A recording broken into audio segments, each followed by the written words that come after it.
রাজধানীর পূর্বাঞ্চলে international convention city বসুন্ধরায় 4 দিনব্যাপী 19তম ঢাকা আন্তর্জাতিক টেক্সটাইল এবং গার্মেন্টস মেশিনারি প্রদর্শনী 2025 শুরু হয়েছে। বাংলাদেশ টেক্সটাইল মিলস অ্যাসোসিয়েশন এবং Yorkers trade and marketing services company লিমিটেডের যৌথ আয়োজনে এই মেলার আয়োজন করা হয়। বৃহস্পতিবার আইসিসিবির 6 নম্বর হলে এই মেলার উদ্বোধন করা হয়। উদ্বোধন অনুষ্ঠানে প্রধান অতিথি হিসেবে উপস্থিত ছিলেন বাণিজ্য উপদেষ্টা শেখ বশির উদ্দিন। উদ্বোধন শেষে অতিথিরা মেলা প্রাঙ্গণ ঘুরে দেখেন। উদ্বোধনী অনুষ্ঠানে বাণিজ্য উপদেষ্টা শেখ বশির উদ্দিন জানান, জ্বালানি চাহিদা মেটানো কঠিন, তবে সরকার পরিস্থিতি সামাল দিতে চেষ্টা করছে। বিগত সরকারের জ্বালানি খাতে চুক্তিগুলোর কারণে জ্বালানির দাম বেড়েছে। I think the preferential market access will not exist anymore. It's a difficult balance, it's a difficult equation. So we from the government would always try to find and balanced propositions where the industry can afford, being cognizant of the need of the industry. So from our ministry, I can assure you to extend all kind of cooperations and insist you to build your competitiveness so that you can face the challenge. ডিটিজি মেলায় চীন, Germany, Bharat, Italy, Japan, দক্ষিণ Korea, তুরস্ক সহ 33 দেশের 1000-এরও বেশি শীর্ষস্থানীয় brand অংশ নিয়েছে। এসব ব্র্যান্ড 1600টি স্টলে তাদের সর্বাধুনিক টেক্সটাইল প্রযুক্তি ও যন্ত্রপাতি প্রদর্শন করছেন।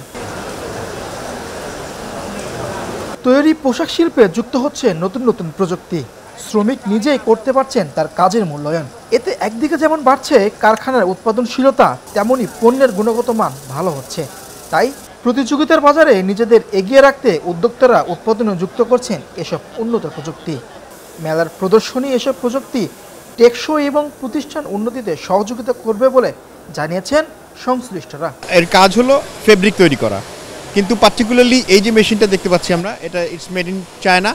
আর এইখানে যে কাপড়টা তৈরি হচ্ছে এটাকে স্পেসার কাপড় বলে, অনেকে স্কুবাও বলে। এখন যে মেশিনটা রানিং, এই মেশিনটার নাম high speed computerized jacquard machine. এই মেশিনগুলোতে তৈরি হয় ওভেন ইলাস্টিক, লেটারিং যুক্ত ইলাস্টিক। আমরা তো চেষ্টা করি আমাদের নতুন কি টেকনোলজি আছে এটা ইন্ট্রোডিউস করে দেওয়া, কারণ কাস্টমার ধরেন একটা ম্যানুয়ালভাবে কাজ করে আসছে, বাট নতুন কি টেকনোলজি আছে এটার ইনফরমেশন অথবা ইমিডিয়েটলি পাবে না। সো আমরা চেষ্টা করি নতুন ইনফরমেশনটা পৌঁছায় দেওয়া। 19তম ঢাকা আন্তর্জাতিক টেক্সটাইল এবং গার্মেন্টস মেশিনারি মেলায় textile machinery, fabric, filament, chemical, dyeing প্রযুক্তি এবং অ্যাক্সেসরিজ দেখতে পাচ্ছেন দর্শনার্থীরা। আমাদের জন্য এটা একটা বড় প্ল্যাটফর্ম। এখানে বিভিন্ন দেশ থেকে বিভিন্ন মেশিনারি ম্যানুফ্যাকচারিং কোম্পানিরা এসে থাকেন, বিভিন্ন কাস্টমাররা এসে নিত্য নতুন মেশিনারি খোঁজেন। এখানে ইউরোপিয়ান মেশিন আছে, সাউথ এশিয়ান মেশিন আছে, চাইনিজ মেশিনও আছে। দেখা যায় আপনার নেক টু নেক যদি কম্পেয়ার করেন, ইউরোপিয়ান মেশিনগুলো জায়ান্ট। এরপরে যদি আপনি একটু ইকোনমি প্রাইসের মেশিন কনসিডার করেন, ইন দ্যাট কেস চাইনিজ এবং সাউথ এশিয়ান মেশিনগুলো তাদের থেকে একটু লাইট মেশিনারি হয় আর কি। আইসিসিবিতে এক ছাদের নিচে এমন মেলার আয়োজন করায় সন্তুষ্ট দর্শনার্থীরা। আগামীতে এমন মেলার আয়োজন আরও বাড়ানো দরকার বলে মনে করছেন তারা। বসুন্ধরা গ্রুপ যে প্রতি বছর যে অ্যারেঞ্জমেন্টটা করে আসছে, আমি তাদেরকে অত্যন্ত ধন্যবাদ জানাই এবং কৃতজ্ঞতা জানাই। It's a very good symbol. Mir Hossain Sarkar, Bangladesh প্রতিদিন।